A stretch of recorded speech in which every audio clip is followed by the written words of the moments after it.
Public finance four parts: public revenue, public expenditure, public డెబ్ట్ and financial management.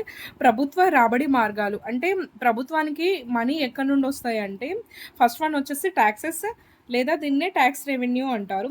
And second one వచ్చేసి non tax revenue. వీటిలో non tax రెవెన్యూలో types ఏంటంటే fees, development taxes, special imposes, escheats. Fees, development taxes, special imposes, escheats, seizure penalties, interest receipts, contribution from PSUs, disinvestment, gifts, grants in aid. ఓకేనా? భారత్కు అత్యధికంగా grants ఇస్తున్న దేశం ఏంటంటే Japan, USA, UK, France. Next,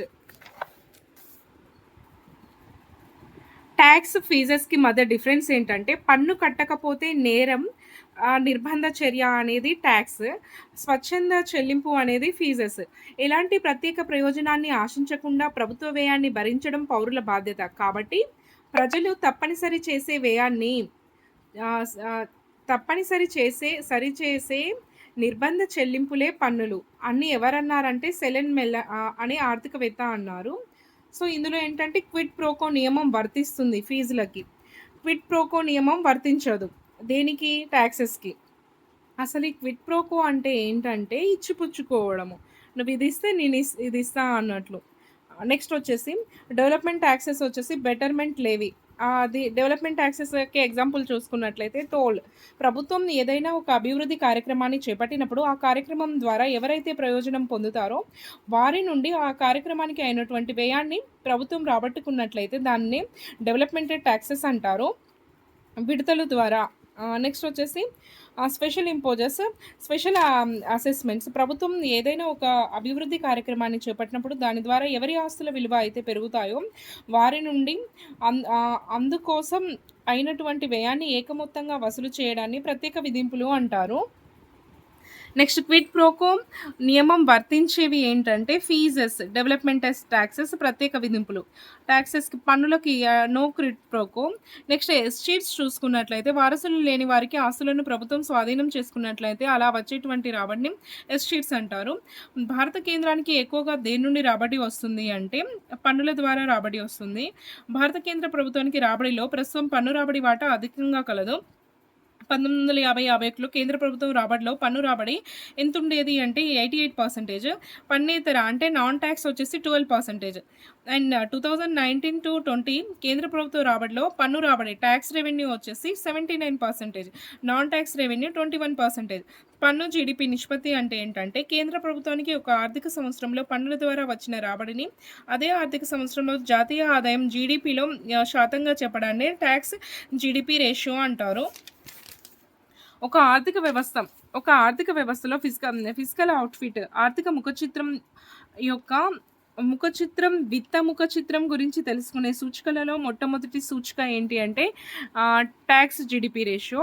next, భారత్లో పన్ను GDP నిష్పత్తి చూసుకుంటే 2000లో 8.9%, 2019-20లో 9.9%గా ఉంది, 2023లో 11.6%, 2024లో ట్యాక్స్ జీడిపి రేషియో 11.7% ఉంది. India tax GDP ratio optimal status ఎంత అంటే 25%. ఎఫ్ఆర్బిఎం యాక్ట్ లక్ష్యాలలో టార్గెట్ ఫిక్స్ చేశారు ఎంత, 25% అనేది. ఎఫ్ఆర్బిఎం యాక్ట్ ఎప్పుడు వచ్చింది అంటే 2004లో వచ్చింది.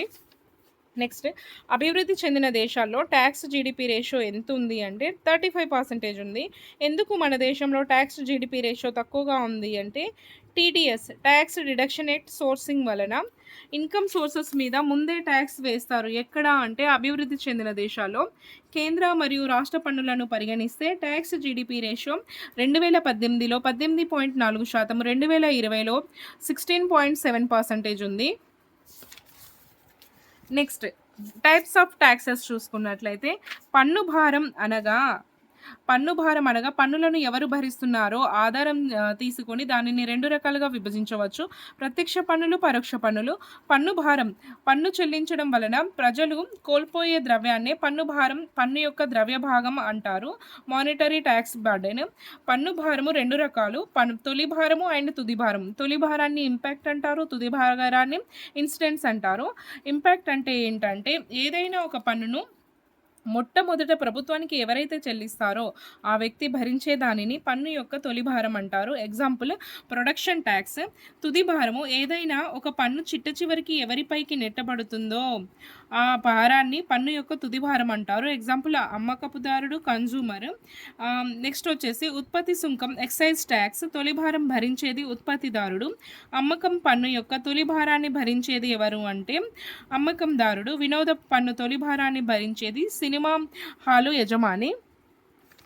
నెక్స్ట్ సర్వీస్ ట్యాక్స్ యొక్క తొలి భారాన్ని భరించేది ఎవరంటే సర్వీస్ ప్రొవైడర్.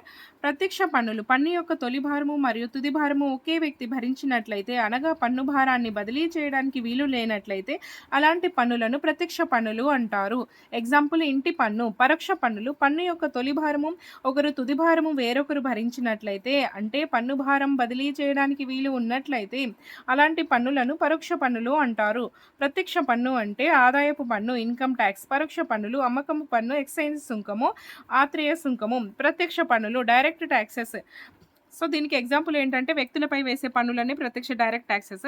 పన్ను యొక్క తొలి భారము తుది భారము ఒకే వ్యక్తి భరించినట్లయితే, అనగా పన్ను భారాన్ని బదిలీ చేయడానికి వీలు లేనట్లయితే వాటిని ప్రత్యక్ష పన్నులు అంటారు. ఎగ్జాంపుల్ చూసుకున్నట్లయితే income tax, property tax, land revenue, house tax, wealth tax, corporation tax, profession tax, capital gains tax. Next stamp duty, registration tax, fringe benefit tax, gift tax, estate duty. Next పరోక్ష పన్నులు పన్ను భారము తొలి భారము ఒకరు తుది భారము వేరొకరు భరించినట్లయితే, అనగా పన్ను భారాన్ని బదిలీ చేయడానికి వీలు ఉన్నట్లయితే వాటిని పరోక్ష పన్నులు అంటారు. ఇండైరెక్ట్ ట్యాక్సెస్కి ఎగ్జాంపుల్స్ వచ్చేసి excise tax, sales tax, service tax, GST, goods and services tax, entertainment tax, customs tax, motor vehicle tax. Next వ్యక్తిగత వాహనాలు అయితే మోటార్ వాహనాలపై పన్ను ప్రత్యక్ష పన్ను అవుతుంది. కమర్షియల్ యూస్కి అయితే అదేంటి ఇండైరెక్ట్ ట్యాక్స్ అవుతుంది. విద్యుత్ శక్తి పన్ను electricity tax and entry tax, terminal tax, consignment tax, ఆట్రాక్ సుంకం. నెక్స్ట్ ఎక్సైజ్ ట్యాక్స్ కేంద్రం విధిస్తుంది, బట్ కొన్ని వస్తువులపై ఎక్సైజ్ ట్యాక్స్ వసూలు చేసుకుని అనుభవించే హక్కు కేంద్ర ప్రభుత్వం రాష్ట్రానికి ఇచ్చింది. ఆ ఎక్సైజ్ ట్యాక్స్ ఏవేవి రాష్ట్రాలు విధించుకోవచ్చు అంటే alcoholic products, narcotics and alcoholic medicines, cosmetics, toilet articles. వీటికి ఎక్సైజ్ ట్యాక్స్ స్టేట్స్ విధించుకొని తీసుకోవచ్చు. మళ్ళీ ఇంకోసారి డైరెక్ట్ ట్యాక్సెస్, ఇండైరెక్ట్ ట్యాక్సెస్కి ఎగ్జాంపుల్స్ చూసుకున్నట్లయితే డైరెక్ట్ ట్యాక్సెస్ వచ్చేసి income tax, property tax, land revenue, house tax, wealth tax, corporate tax, profession tax, capital gains tax, stamp duty, registration tax, fringe benefit tax, gift tax, estate duty.